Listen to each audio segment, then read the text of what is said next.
এরকম মাংস কার না খেতে ভালো লাগে। এখন সময় প্রায় সবার হাতে কম, তাই আমি চেষ্টা করেছি কম সময়ে মাংস রান্না করতে। ভিডিওটি সম্পূর্ণ দেখার অনুরোধ রইল। আসসালামু আলাইকুম, আমি রাজিয়া খানস ফ্যামিলির রান্নাঘর থেকে সবাইকে স্বাগতম। আজকে আমার গরুর মাংসের কালাভুনা, যা আমি কম সময়ে প্রেসার কুকারে রান্না করে দেখাবো। তো সর্বপ্রথমেই আমি 2 কেজি মাংস নিয়ে নিয়েছি, হাড় চর্বি সহ। আপনারাও চেষ্টা করবেন এই রকম চর্বি সহ নিয়ে নেওয়ার।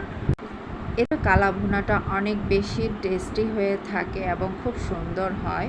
তো ম্যারিনেশনের জন্য আমি এখানে গুঁড়ো মরিচ পাউডার নিয়ে নিয়েছি, দিয়ে দিচ্ছি স্বাদের উপর ডিপেন্ড করে নুন এবং ধনেকে, যা আমি একসাথে পাউডার করে রেখেছিলাম, দিয়ে দিলাম 1 টেবিল চামচ পরিমাণে, এবং রঙের জন্য দিয়ে দিচ্ছি এখানে হলুদ পাউডার 1/2 চা চামচ পরিমাণে, এবং দিয়ে দিচ্ছি 3 টেবিল চামচ পরিমাণে আছে আদা ও রসুনের পেস্ট, যা আমি একসাথে পেস্ট করে রেখেছিলাম, দিয়ে দিলাম। 2 মাংসের জন্য আমার 1 কেজি পেঁয়াজের প্রয়োজন হচ্ছে, সেখান থেকে আমি এখানে নিয়ে নিয়েছিলাম পেঁয়াজ বেরেস্তা, এবং শেষে দিয়ে দিলাম বেরেস্তা করা তেলগুলো।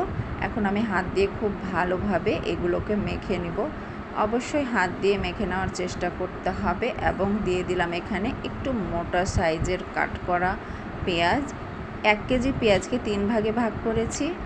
1 ভাগটা করেছি আমি বেরেস্তা, আরেক ভাগ করেছি মোটাভাবে কাটা, আর লাস্টের যে ভাগটা আছে সেটা পরবর্তীতে দেখিয়ে দিব আমি কখন দিচ্ছি।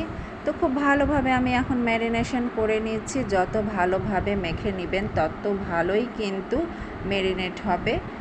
ম্যারিনেট করার পরে রাখতে হবে না, সাথে সাথে রান্না করে নিতে পারেন, কারণ এটা আমি অল্প সময়ে রান্নাটা দেখাচ্ছি, এই কারণে বেশিক্ষণ রাখার কোনো প্রয়োজন নেই।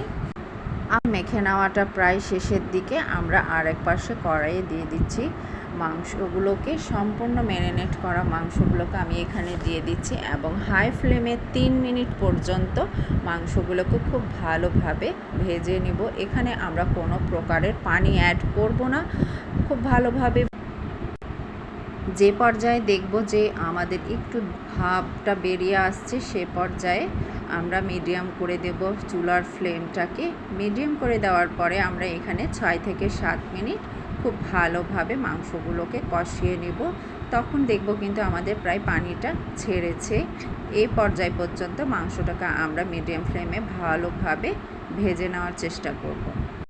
এবারে আমাদের মাংসটা খুব ভালোভাবে ভেজে নেওয়ার কমপ্লিট। এখন দিয়ে দিচ্ছি প্রেসার কুকারে। এখানে একটা টিপস রয়েছে, আমি পানি ব্যবহার করেছি, তবে পানিটা কতটুকু দিতে হবে, পানি দিতে হবে মাংস এবং পানিটা যাতে সমান হয়ে থাকে সেভাবে দিয়ে আমরা 3টা শীষ দিয়ে নিব। মাংসটা 80% কুক করব। আরেক পাশে আমরা দিয়ে দিয়েছি পেঁয়াজগুলো। যে 1% পেঁয়াজটা ছিল সেই 1 ভাগ পেঁয়াজটাকে আমি দিয়ে দিয়েছি কড়াইয়ের মধ্যে, এবং এখানে দিয়ে দিচ্ছি 2টো শুকনো মরিচ, 1টি তেজপাতা এবং রসুন কুচি। এগুলোকে আমি খুব ভালোভাবে ভেজে নেওয়ার চেষ্টা করছি। পেঁয়াজটাকে অবশ্যই খুব সুন্দরভাবে ভেজে নিতে হবে, যাতে সম্পূর্ণ পেঁয়াজগুলো একই রকমভাবে ভাজা হয়। আমাদের ভাজা প্রায় শেষ। এই পর্যায়ে এখন আমি মশলাগুলো অ্যাড করে দিব। তো এখানে আমি দিয়ে দিচ্ছি মশলাগুলো। হলুদ পাউডার দিয়ে দিয়েছি 1/2 চা চামচ, এবং মরিচ পাউডার 1/2 চা চামচ, এবং জিরা ও ধনে পাউডারও দিয়ে দিয়েছি এখানে 1 চা চামচ পরিমাণে, এবং কালাভুনা মশলা পাউডার দিয়ে দিচ্ছি এখানে 1 টেবিল চামচ পরিমাণে। এই মশলার রেসিপির লিঙ্কটা আমার ডিসক্রিপশন বক্সে রয়েছে, আপনারা চাইলে ইনবক্স করতে পারেন এবং চাইলে নিজেরা তৈরিও করে নিতে পারেন। এখানে আমরা মশলাগুলোকে হালকা কষিয়ে নিচ্ছি, এবং প্রেসার কুকারের মাংসগুলোকে দিয়ে দিব কড়াইয়ের মধ্যে। আমাদের মাংসগুলো কিন্তু 80% কুক হয়ে গিয়েছে। এখন যেটুকু পানিটা আছে সে পানিটুকুটা আমরা হালকা ফ্লেমে শুকিয়ে নেওয়ার চেষ্টা করব, এবং নাড়তে থাকবো যাতে করে তলায় লেগে না যায়। এই পর্যায়ে কিন্তু আমাদের মাংসগুলো কমপ্লিট হয়ে যাবে। আশা করি আমার এই রেসিপি আপনাদের নিশ্চয়ই ভালো লাগবে, তাই প্রতিবারের মতো কমেন্টে জানাতে একদমই ভুলবেন না, এবং আমার এই রেসিপি পরিবারের সকলকে নিয়ে উপভোগ করবেন।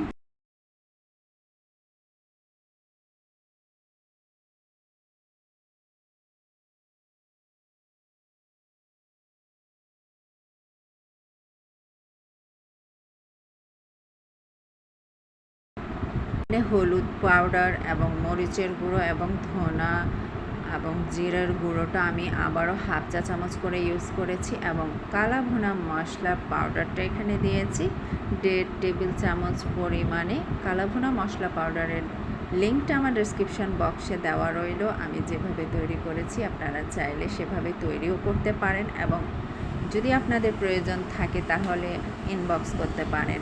আমাদের মাংসটা খুব সুন্দরভাবে কিন্তু কষিয়ে নেওয়া কমপ্লিট। এই পর্যায়ে দিয়ে দিচ্ছি প্রেসার কুকারের মাংসগুলোকে সম্পূর্ণটাই কড়াইয়ের মধ্যে এবং মাংসগুলোকে আমরা খুব ভালোভাবে মশলার সাথে মেখে নিব এবং এগুলোকে পানিটা শুকিয়ে আসা পর্যন্ত আমরা ভাজতে থাকবো খুব ভালোভাবে। পানিগুলো শুকিয়ে এসে আমাদের কালা ভুনা একেবারে রেডি হয়ে গেছে। আশা করি আমার এই রেসিপি আপনাদের নিশ্চয়ই ভালো লাগবে, তাই প্রতিবারের মতো কমেন্ট করতে জানাবেন, একদমই ভুলবেন না। আমার রেসিপি অবশ্যই আপনাদের যদি ভালো লেগে থাকে তো আরেকবার ট্রাই করে দেখতে পারেন। আল্লাহ হাফেজ।